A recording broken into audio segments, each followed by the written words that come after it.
Nous avons assisté ce matin au dernier discours du président de la Commission, Jean-Claude Juncker, sur l'état de l'Union.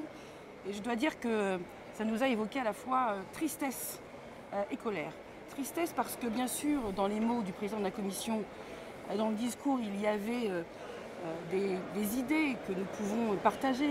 Quand il dit l'Union européenne ne doit pas être une forteresse face aux réfugiés, quand il dit nous devons activer l'article 7 pour faire respecter l'état de droit, la liberté de la presse, quand il dit également nous devrions avoir au sein de l'Union européenne un système majoritaire simple pour réviser la fiscalité et faire la taxation sur les multinationales, nous partageons.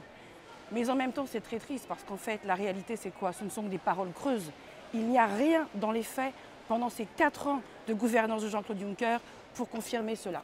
Et puis de la colère parce que quand il ne se rend pas compte que dans l'Union européenne, en fait, nous avons dégradé la situation depuis 4 ans, depuis sa présidence, que les nationalistes partout ont crevé les élections dans les États-nations, alors ça inspire de la colère que cette conscience-là ne soit même pas partagée par le président de la Commission européenne. Dans la nullité générale de ce discours, il y a eu un point saillant, inquiétant. Monsieur Juncker a dit qu'il fallait aider l'Afrique. Évidemment, nous pensons tous aujourd'hui que l'Afrique est un continent qu'il faut aider, avec lequel surtout il faut beaucoup plus coopérer. Surtout, nous pensons que l'Afrique, il faut établir des relations qui soient des relations égales.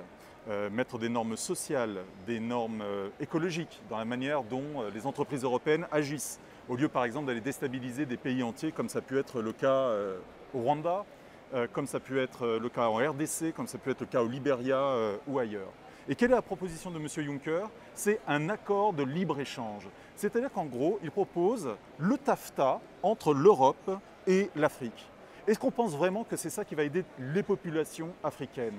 Est-ce qu'aller faire main basse aujourd'hui sur la main-d'œuvre africaine, sur les jeunes Africains qui sont en train de créer du développement, de créer les conditions du mieux vivre, c'est vraiment aujourd'hui la prédation qui doit être le mot d'ordre européen vers l'Afrique? Évidemment, nous ne le pensons pas. Génération se battra contre cette vision du monde, qui est une vision du monde qui a fait tant de mal aux Européens même. Mais pour autant, Génération ne se résigne pas.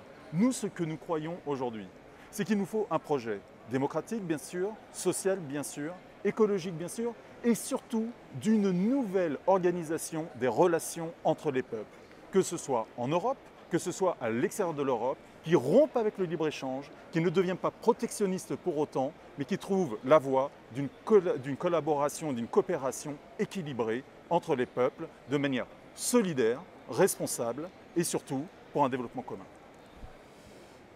Isabelle, Guillaume, vous avez raison. Lorsqu'on écoutait tout à l'heure Jean-Claude Juncker, à croire qu'il venait à peine d'être élu président de la Commission européenne. Ça fait 4 ans qu'il est en place. C'est le 5e discours que nous entendons. Sur la forme, un discours plutôt bon, mais c'est Yaka Faucon. Que n'a-t-il pas fait, que n'a-t-il pas attendu pour mettre en œuvre tout ce qu'il apprenait tout à l'heure?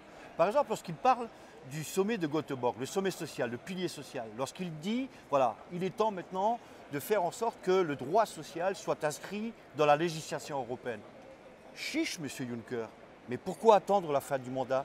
Est-ce que vous êtes capable de mettre ça à l'ordre du jour et, par exemple, essayer de convoquer un conseil extraordinaire pour parler du pilier social et enfin le mettre en œuvre? Pas après 2019, pas après les élections. Vous ne serez plus là, il sera peut-être trop tard et je ne suis pas sûr que ceux qui le remplaceront voudront le faire. Donc chiche, monsieur Juncker, mettez en adéquation vos actes et vos paroles, c'est ce qu'on attend et ça fait 5 ans qu'on n'entend que des discours.